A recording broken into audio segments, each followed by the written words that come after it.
Good morning, Private Hire Guy here, PHG, Pahaga. Let's get into Monday morning. What a morning, haven't stopped. Started about 6:45 this morning. It's currently 10 to 11 and I'm just taking my first break. Every time I was doing a drop-off, either the app I was doing the drop-off for or one of the other two would then ping for another job. So that's a good thing. Mondays and Tuesdays have traditionally, certainly the last few weeks, been really quite busy. However, in honesty, the same can't be said for Wednesdays, Thursdays and Fridays. I think the thing is, at the moment, certainly with the pandemic, you've got to be prepared to take the rough with the smooth. And by that, I simply mean that there are going to be days where you're going to go, why did I bother getting out of bed?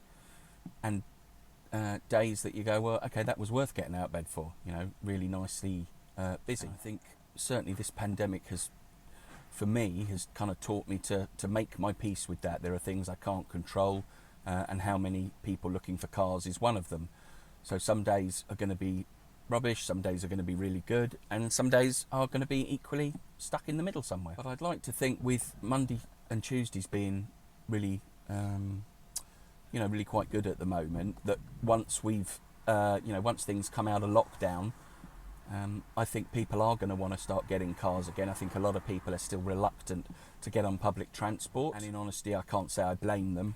You know, I sit next to buses so many hours of the day, and I watch people get on the bus with their masks on, have a trot down the bus, sit down, pull out their phones, pull down their masks. People, I get chatting with a lot of people, and they say that, the buses particularly are a problem. They're also not keen on the tubes, although the tubes do seem to be a little emptier. So there is a bit better, spacing, whereas in a bus, obviously, not so much. I guess ultimately, to do this job, you've got to enjoy driving, which I do. I also like meeting people and chatting to people, so that really helps. And, sometimes some people don't want to chat.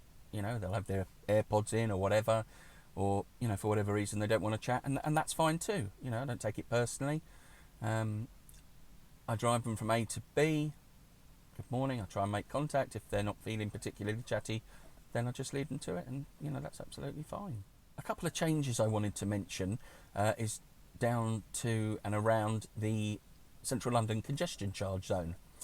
So at the moment, a lot of cars, plug-in hybrid wise, are exempt, and have been for quite some time. However, the government have moved the goalposts, of course, and as of this October, they won't be. So it'll be a £15 a day charge, and pre-pandemic it was £11 something, and once sort of things started opening up again last summer, it was put up to £15 a day, and instead of being Monday to Friday, 5 days a week from I think 6 a.m. to 6 p.m, it's now 7 days a week from 6 a.m. till 11 p.m.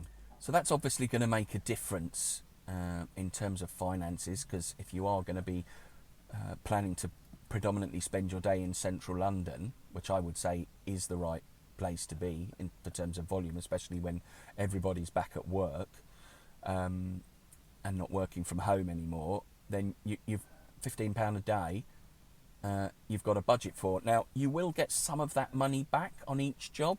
I think Uber give you £1, I think Bolt maybe £1.50, and Ola I think is £1.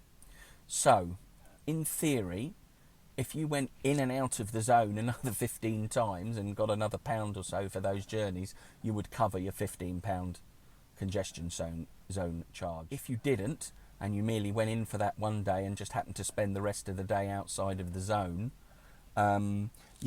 you've incurred the £15, and there's £15 out of your day's takings that you're never going to get back.